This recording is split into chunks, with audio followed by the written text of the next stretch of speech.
Bismillahirrahmanirrahim. Assalamualaikum warahmatullahi wabarakatuh. Alhamdulillahi rabbil alamin. Wa bihi nasta'inu ala umuri dunya waddin. Wa sallallahu ala nabiyyina Muhammadin wa ala alihi wa sahbihi ajma'in. Amma ba'd. Kita panjatkan puja dan puji syukur kehadirat Allah tabaraka wa taala. Pada kesempatan malam yang berbahagia kali ini, kita kembali diberi kekuatan, kesehatan, hidayah serta taufik dari Allah Jalla wa Ala, sehingga kita bisa kembali menghadiri pengajian rutin tafsir kita ini di Masjid Agung Darussalam Purbalingga. Kita berharap semoga Allah Tabaraka wa Ta'ala berkenan untuk melimpahkan kepada kita semuanya ilmu yang bermanfaat, sehingga bisa kita amalkan sebagai bekal untuk menghadap kepada Allah Jalla wa'ala. Amin ya Rabbal Alamin. Salawat dan salam semoga senantiasa tercurahkan kepada junjungan kita Nabi besar Muhammad sallallahu alaihi wasallam, kepada para sahabatnya, keluarganya, dan umatnya yang setia mengikuti tuntunannya hingga hari akhir nanti. Para hadirin dan hadirat sekalian yang kami hormati, dan juga segenap pendengar radio Insani di Purbalingga dan sekitarnya, para pendengar radio Roja di Jakarta, di Bandung, di Lampung, Kalimantan, dimanapun Anda berada, para pendengar radio Bas FM di Solo Tigo dan sekitarnya, serta para pemirsa Yufid TV dimanapun Anda berada. Seperti biasanya, sebelum kita memasuki materi pengajian pada kesempatan kali ini, kita akan sedikit mengulang apa yang sudah kita pelajari pada pertemuan yang telah lalu. Pertanyaan yang pertama, sebutkan 5 apa kira-kira? Nama hari kiamat. Jahat. Sebutkan 5 saja. Ya.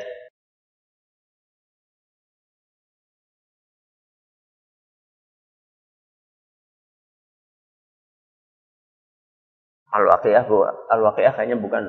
Iya, Al-Waqiah betul. Al-Ghasyiyah, iya bagus. Silakan. Pertanyaan yang kedua.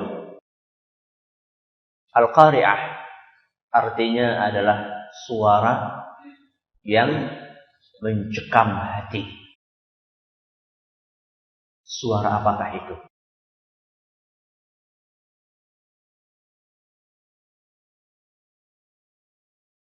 Bagus, silakan. Pertanyaan berikutnya. Kata Al-Qari'ah di dalam surat Al-Qari'ah diulangi sampai 3 kali. Bukan ini pertanyaannya. Kemudian disisipi dengan pertanyaan sampai 2 kali. Kenapa? Kok kata ini perlu diulang sampai 3 kali dan disisipi dengan 2 ungkapan pertanyaan?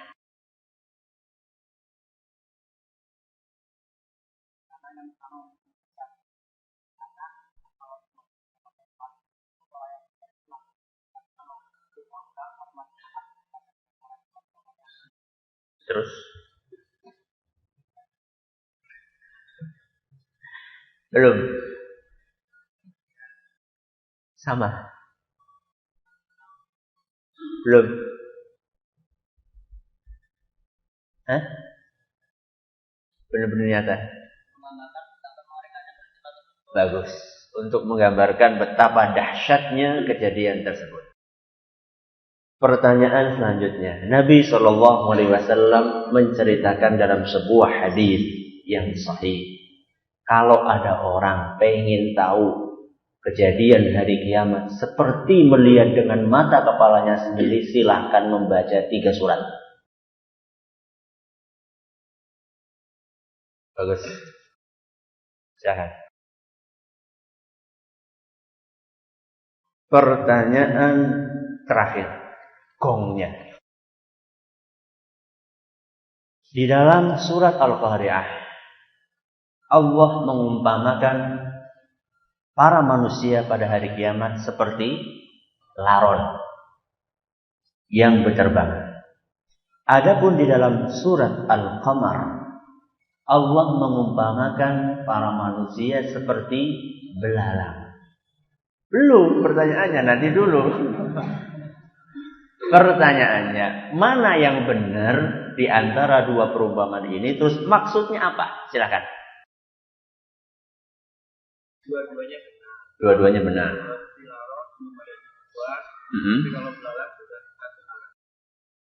Iya. Kalau laron belum ada tujuan, kenapa nggak ada tujuannya saat itu? Masih bingung. Ya, terus kalau ada tujuannya kayak belalang? Bagus. Monggo, silakan.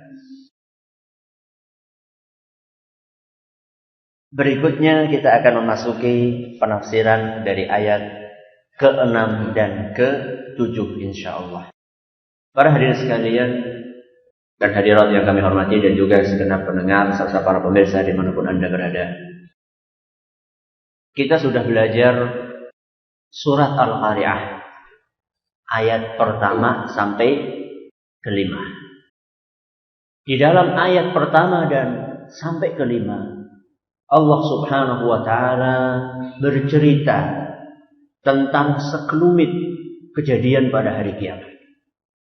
Tentang dahsyatnya hari kiamat. Tentang beberapa peristiwa yang terjadi di hari kiamat.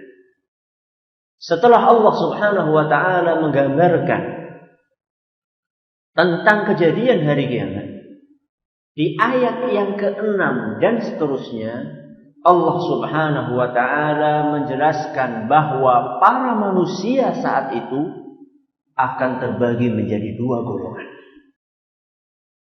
Yang pertama golongan yang beruntung, yang kedua adalah golongan yang untung, yang rugi. Golongan yang pertama Allah sebutkan di dalam ayat yang ke-6 dan yang ke-7, yaitu firman Allah Subhanahu wa ta'ala, فَأَمَّا مَنْ ثَقُلَتْ مَوَازِينُهُ فَهُوَ فِي عِيشَةٍ رَاضِيَةٍ. Golongan yang pertama adalah orang-orang yang timbangan amal kebaikannya lebih berat dibandingkan timbangan dosa-dosanya. Thaqulat artinya lebih berat. Ini golongan yang pertama, yaitu orang-orang yang timbangan amal solehnya lebih berat dibandingkan timbangan dosa-dosanya. Adapun golongan yang kedua, Allah sebutkan di dalam Al-Quran surat Al-Qari'ah ayat ke-8 sampai 9. Wa amma man khaffat mawazinuhu fa ummuhu hawiyah. Adapun orang-orang yang lebih ringan. Apanya yang lebih ringan? Timbangan amal solehnya dibandingkan timbangan dosa-dosanya. Fa ummuhu hawiyah, maka kembalinya ke neraka Jahannam. Jadi di sini Allah Subhanahu wa ta'ala membagi manusia pada hari itu menjadi dua. Kalau enggak timbangan kebaikannya lebih berat, ya timbangan kebaikannya lebih ringan. Kita mulai dari golongan yang pertama dulu. Golongan yang kedua kita akan bahas pada pertemuan yang akan datang insyaallah, kalau kita masih diberi umur oleh Allah Azza wa Jalla. Golongan yang pertama, siapakah mereka yang beruntung? Mereka adalah orang-orang yang amal solehnya lebih banyak daripada dosa-dosanya. Yaitu orang-orang yang senantiasa tekun. Manakala mereka hidup di dunia untuk mengumpulkan pahala sedikit demi sedikit. Dan mereka juga berusaha sekuat tenaga untuk menghindari perbuatan maksiat. Seandainya suatu saat mereka terjerumus kepada perbuatan maksiat, karena tidak mungkin orang itu akan lepas dari maksiat. Seandainya suatu saat, walaupun dia sudah berusaha sekuat tenaga untuk menghindari perbuatan maksiat, toh suatu saat dia terjerumus, maka orang tersebut bersegera untuk membersihkan dosa-dosanya dengan cara taubat dan nasuha kepada Allah Azza wa Jalla. Dan ini memberikan pelajaran yang sangat berharga kepada kita. Bahwa mumpung kita hidup di dunia, ayo kita kumpulkan amal soleh sebanyak yang bisa kita mampu. Tidak lama kita hidup di dunia. Seperti yang pernah saya sampaikan, kalau umur kita 60 tahun, sebenarnya kita cuma disuruh beramal berapa? 30 tahun. Dikurangi 10 tahun sebelum balik, sama tidur selama 20 tahun. Waktu tidur kok 20 tahun. Siapa itu? 10 kali jenengan. Ya. Jadi kita cuma selama 30 tahun dia berusaha untuk mengumpulkan sebanyak-banyaknya. Dan dia, golongan yang pertama ini akan berusaha untuk mencari amalan-amalan yang kira-kira bobotnya itu berat di timbangan. Ini orang-orang yang cerdas. Jangan kalau mau bisnis, milih usaha sing gampang, sing untungnya akeh. Kalau suruh milih ya, antara yang untungnya akeh sama yang untungnya sedikit, milih yang mana? Sing halal. Ya iya, kalau dua-duanya halal, milih yang untungnya lebih banyak. Begitu pula ketika kita beramal, mengumpulkan pahala untuk akhirat kita berusaha untuk mengumpulkan amalan-amalan yang bobot timbangannya itu berat. Dan ini menunjukkan kecerdasan seorang hamba. Ketika dia dihadapkan dua amalan dan dia tidak mampu untuk mengumpulkan dua-duanya, maka dia akan memilih amalan mana yang lebih berat timbangannya. Di sini saya akan menyampaikan dua contohnya. Amalan yang berat bobotnya. Yang ini jangan sampai kita terlewat. Kok sampai kita melewati dunia ini tanpa melakukan dua amalan ini, rugi besar. Yang pertama adalah tauhid. Apa? Tauhid. Yang kedua adalah akhlak yang mulia. Mengenai tauhid ini, Rasulullah sallallahu alaihi wasallam pernah bersabda di dalam sebuah hadis yang diriwayatkan oleh Imam Ahmad dan dinyatakan sahih oleh Syekh Al-Albani, manakala beliau ditanya oleh salah seorang sahabat Nabi sallallahu alaihi wasallam yang bernama Abu Dzar radhiyallahu anhu. Kata Abu Dzar, "Ya Rasulullah, ausini." Wahai Rasul, nasihatilah saya. Begitulah para sahabat bersama Nabi sallallahu alaihi wasallam selalu meminta wejangan. Begitu pula seharusnya kita sebagai umat manusia meminta wejangan kepada orang yang kita anggap lebih berilmu dibandingkan kita. Ausini ya Rasulullah, berikanlah nasihat kepadaku. Kata Nabi sallallahu alaihi wasallam, "Idza 'amilta sayyi'atan fa'atbi'ha hasanatan tamhuha." Wahai Abu Dzar, seandainya engkau terjerumus kepada perbuatan dosa, cepat-cepat lanjutkan perbuatan dosa itu dengan amal soleh. Ini nasihatnya siapa? Rasulullah SAW kepada Abu Dzar. Khusus untuk Abu Dzar, buat kita semuanya. Ketika terjerumus kepada perbuatan maksiat, cepat-cepat diiringi perbuatan maksiat itu dengan amal soleh, supaya amal soleh tersebut bisa menghapus dosa yang barusan kita lakukan. Kalau baru saja jelalatan, cepat-cepat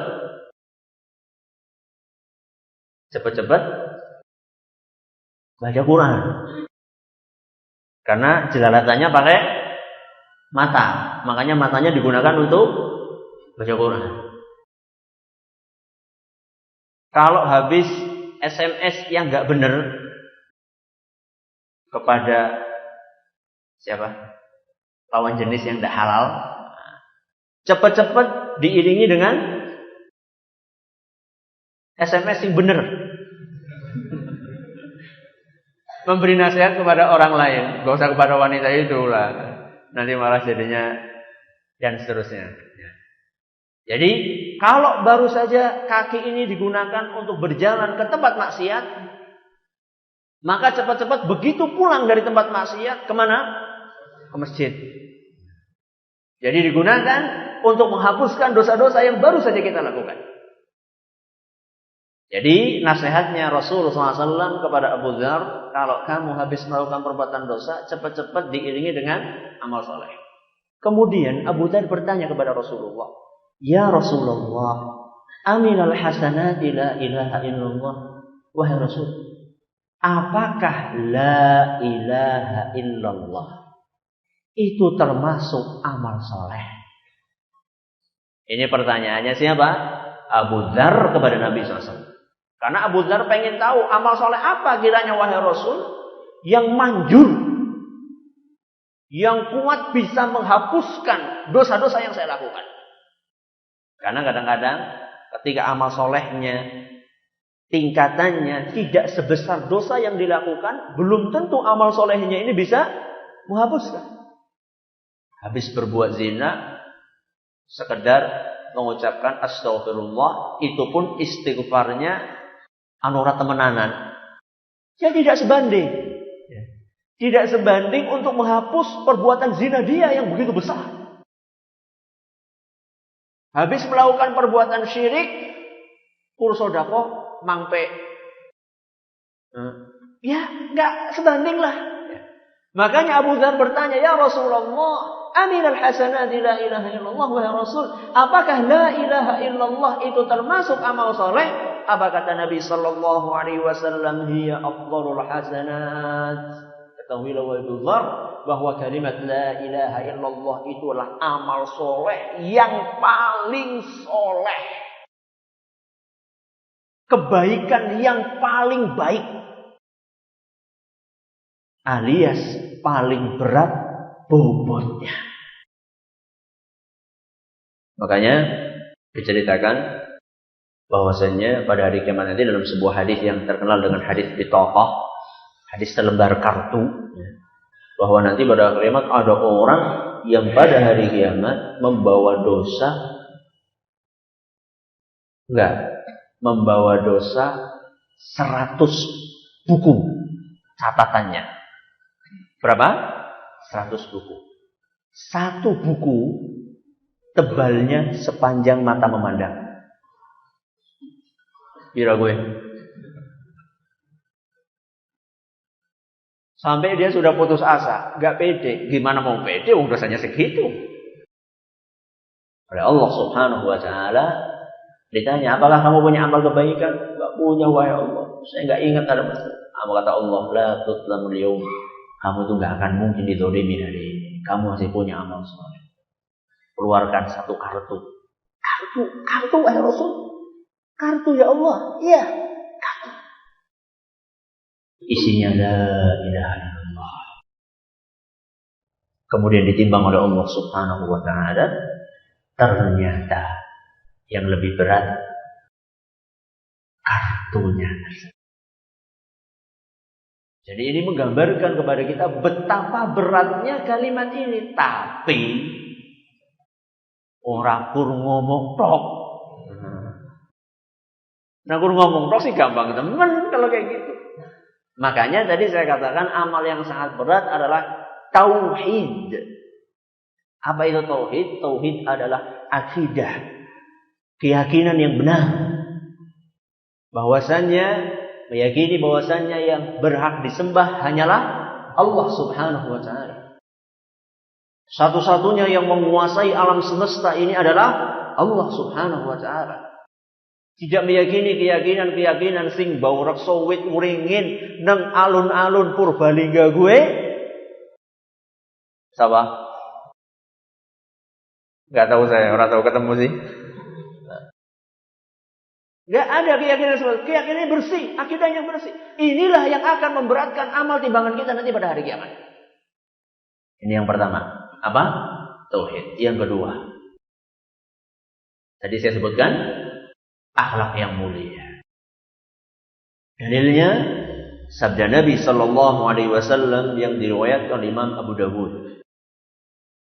Dan hadis ini dinyatakan hasan sahih oleh Imam At-Tirmidzi. Kata Nabi sallallahu alaihi wasallam, "Ma min syai'in athqalu fil mizan min husnil khuluq."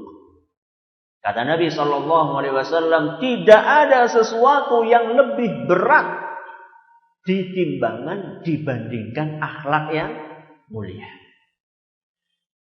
Tidak ada sesuatu yang lebih berat di timbangan. Maksudnya timbangan pada hari kiamat nanti dibandingkan akhlak mulia. Jadi akhlak mulia adalah amalan yang paling berat timbangannya pada hari kiamat. Berarti minimal, ini baru minimal ya. Berarti bukan berarti ya wis rasa sholat yang penting akhlaknya apik. Enggak. Ini kita cuma ingin menggambarkan kepada kita contoh dua amalan, dua hal yang berat sekali timbangannya pada hari kiamat. Dan ini harus kita jadikan sebagai prioritas.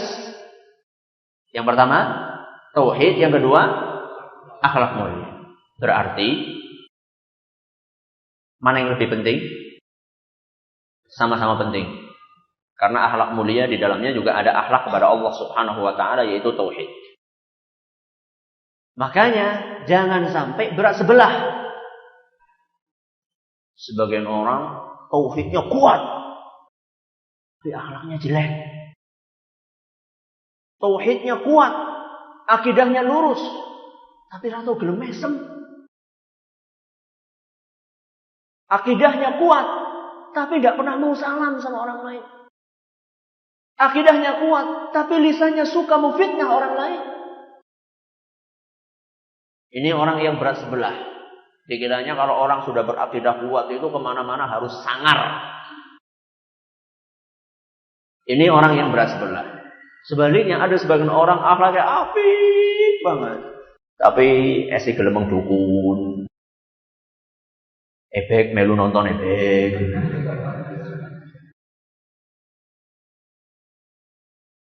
Nah, malah melu mendem malah dia. Naudzubillah min dzalik. Jadi tidak ada pertentangan di antara akhlak mulia dengan akidah yang lurus. Seorang bisa berakidah kuat dan tetap berakhlak mulia.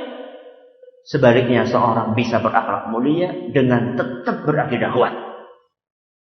Ini sebagian orang mengira bahwasanya antara dua hal ini harus dikalahkan salah satunya. Jadi kalau kita pengen termasuk golongan pertama, kita berusaha untuk mengumpulkan amal soleh. Gak cukup hanya mengumpul amal soleh. Orang yang ingin masuk golongan pertama, dia harus mewaspadai dampak buruk dari dosa. Karena bisa jadi orang tersebut memiliki amal soleh yang menumpuk, tapi di satu sisi dosanya bukan hanya menumpuk, tapi menggunung. Ketika ditimbang, amal soleh yang dia pikir banyak ternyata kalah beratnya dengan dosa-dosa yang dia lakukan, sehingga dia akan dijebloskan oleh Allah Subhanahu wa taala ke dalam neraka dan masuk ke dalam golongan yang kedua. Maka takwa itu bukan hanya menjalankan perintah, tapi menjauhi larangan. Kalau misalnya seorang bertakwa, dia menjalankan perintah, tapi larangannya dilakukan terus. Apalagi larangan-larangan yang tidak mungkin dihapuskan oleh Allah Subhanahu wa taala kecuali seandainya dimaafkan oleh manusia yang disakiti, yaitu larangan-larangan yang kaitannya dengan hak-hak Bani Adam. Salat yang mempeng, puasanya rajin, tapi boleh ngerasani lebih rajin. Ini orang-orang yang seperti ini terancam pada hari kiamat, nanti dia akan menjadi orang-orang yang bangkrut. Kenapa bangkrut? Karena amal solehnya akan dikurangi oleh Allah Subhanahu wa taala, diambil, dibagikan kepada orang-orang yang dizalimi. Maka hati-hatilah kalau yang kaitannya dengan hak Bani Adam, hati-hati sekali. Mungkin suatu saat kita perlu mengadakan pengajian tentang kedzaliman, ya. Kedzaliman, bagaimana bahayanya kedzaliman. Jadi golongan yang pertama ini, selain dia mengumpulkan amal soleh, dia berusaha untuk menghindari perbuatan maksiat semampu yang bisa dia lakukan. Tapi sekuat tenaga apapun manusia meninggalkan maksiat, pasti suatu saat dia akan terjerumus. Itu gak mungkin tidak. Karena Nabi SAW mengatakan kullu bani Adam khata'un. Setiap anak keturunannya Nabi Adam mesti banyak dosanya, mesti. Terus bagaimana Ustaz jalan keluarnya? Jalan keluarnya muslim yang cerdas, adalah muslim yang ketika dia memiliki dosa-dosa, dia akan berusaha mumpung masih hidup di dunia, dia kurangi, dia pangkas dosa-dosa tersebut. Dia gugurkan dosa tersebut, dia leburkan dosa tersebut dengan apa? Kata Imam Ibnu Qayyim Al-Jauziyah, dengan 3 hal. Dengan berapa? 3 hal. Yang pertama dengan amal soleh. Yang pertama dengan amal soleh. Tadi sudah kita sebutkan hadis nasihatnya Nabi kepada siapa? Abu Dzar radhiyallahu anhu. Yang kedua, dengan taubat nasuha. Nabi SAW mengatakan, at-taibu minadz dzambi kaman la dzamba lahu. Orang yang bertaubat dari sebuah perbuatan dosa seakan-akan tidak ada dosanya. Ini yang kedua. Yang ketiga, kata Imam Ibnu Qayyim, adalah musibah. Apa? Musibah. Kalau yang pertama dan kedua saya yakin familiar di telinga kita. Tapi yang ketiga ini musibah. Kok bisa? Iya, itulah hebatnya Islam. Kata Nabi SAW dalam Sahih Muslim, musibah apapun yang menimpa hamba, hatta syaukata yushakuha, sampai pun musibah itu bentuknya duri, kecocok keri, illa kaffarallahu biha min khataya, Allah akan menghapuskan dengan musibah itu dosa-dosa yang kita miliki. Enak enggak? Enak. Tapi syaratnya harus sabar. Kecocokuri sing metu sing sikile papat. Ya udah kurang dosane, malah tambah dosane. Sabar ya. 3 hal ini pernah saya bahas dalam sebuah makalah yang judulnya Pelebur Dosa. Judulnya Pelebur Dosa. Ini bisa di-upload, bisa di-download cuma-cuma di website tunasilmu.com. Tunasilmu.com, websitenya pondok kita, tunasilmu.com. Ada juga rekaman video ceramahnya, bisa dilihat di YouTube.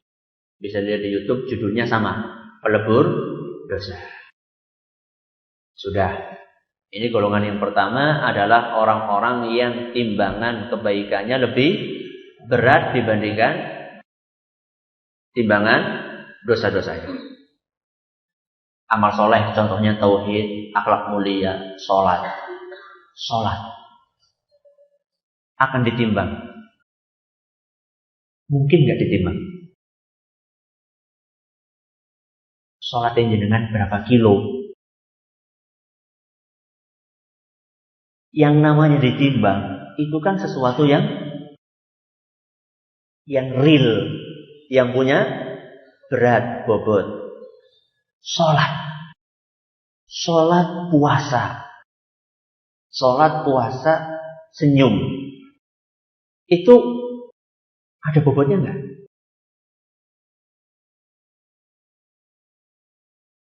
Ada enggak? Ada. Enggak ada. Itu sifatnya adalah abstrak, maknawi. Sebagian orang, apa mungkin ya ditimbang yang namanya sholat? Ini pertanyaan yang sebenarnya tidak sopan. Pertanyaan yang sebenarnya tidak sopan. Terpaksa saya bawakan di sini. Karena ada yang tanya seperti itu.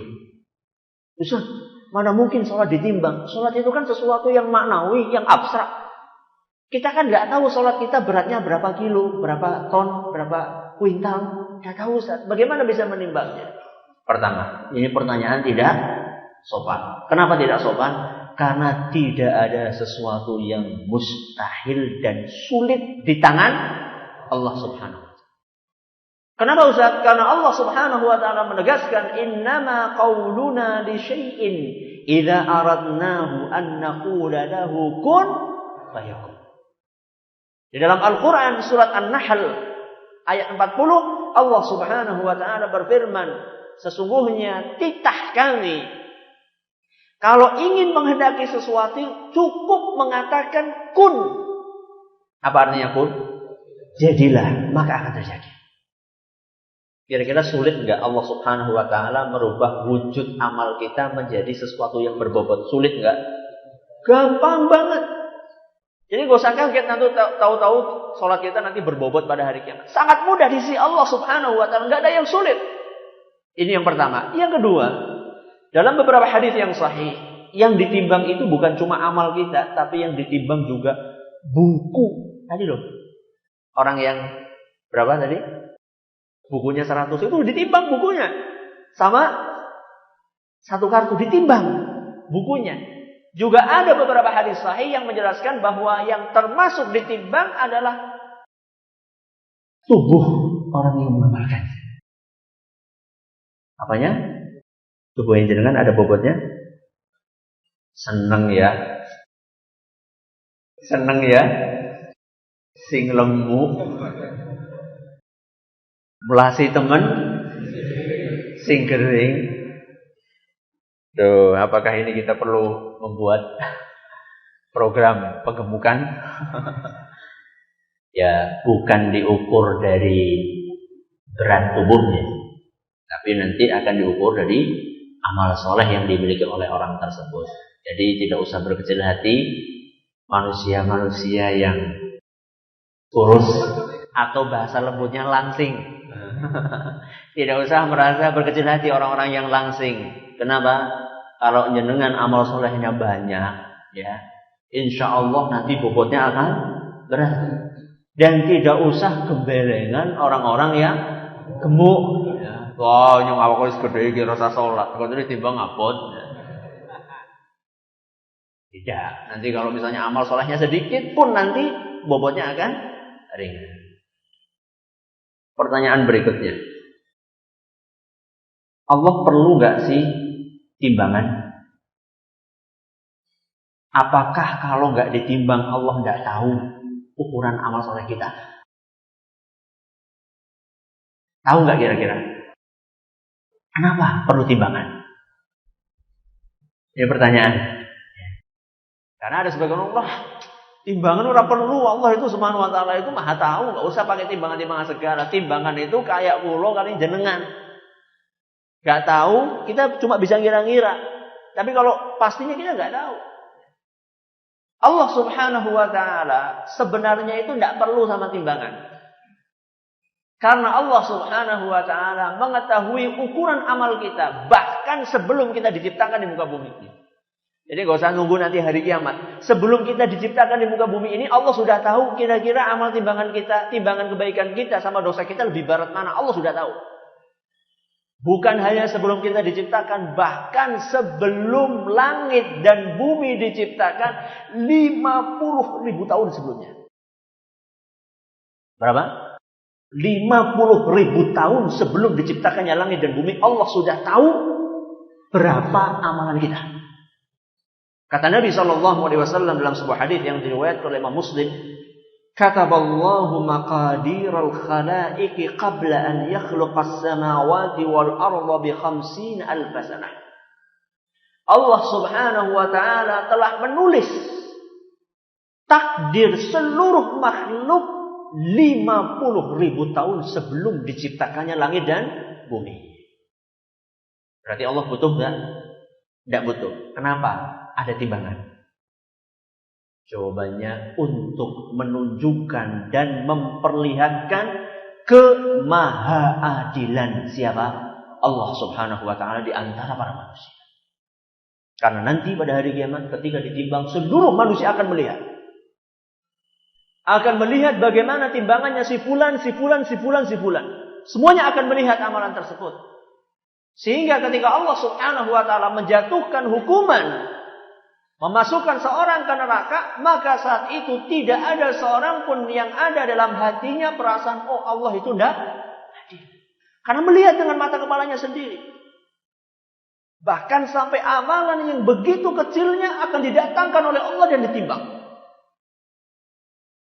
وَمَنْ يَعْمَلْ مِثْقَالَ ذَرَّةٍ خَيْرًا يَرَهُ وَمَنْ يَعْمَلْ مِثْقَالَ ذَرَّةٍ شَرًّا يَرَهُ. Walaupun cuma sebesar debu, dzarrah, itu akan ditimbang oleh Allah Subhanahu wa Ta'ala dan dilihat oleh seluruh manusia. Jadi Allah tidak butuh sama timbangan. Apa maksudnya? untuk menunjukkan kemahaadilan Allah Azza wa Jalla. Ini ayat yang ke-6. Fa amma man thaqulat mawazinuhu. Adapun orang-orang yang timbangan kebaikannya lebih berat dibandingkan timbangan dosa-dosanya. Lalu di ayat yang ke-7 Allah Subhanahu wa taala menjelaskan ganjarannya apa? Fahuwa fi 'ishatir radiyah. Golongan yang pertama ini akan mendapatkan kehidupan yang menyenangkan buat dia. Radiyah itu diridhoi, disenangi. Jadi golongan yang pertama ini setelah dia ditimbang, dia akan dikaruniai oleh Allah Subhanahu wa taala dengan karunia kehidupan yang sangat mereka senangi. Kehidupan di mana? Tidak lain dan tidak bukan kehidupan di surga. Sebuah tempat tinggal yang di dalamnya terdapat puncak kenikmatan. Di dalam surga tidak ada lagi kesulitan, tidaklah ada lagi kesedihan, tidak ada lagi kegundah gulanaan, tidak ada gangguan, tidak ada rasa sakit, tidak ada rasa letih, tidak ada rasa takut. Yang ada orang yang ada dalam surga adalah merasakan ketenangan, kesehatan, kenikmatan yang tidak ada habisnya. Kata Rasul sallallahu alaihi wasallam, yunadi munadin.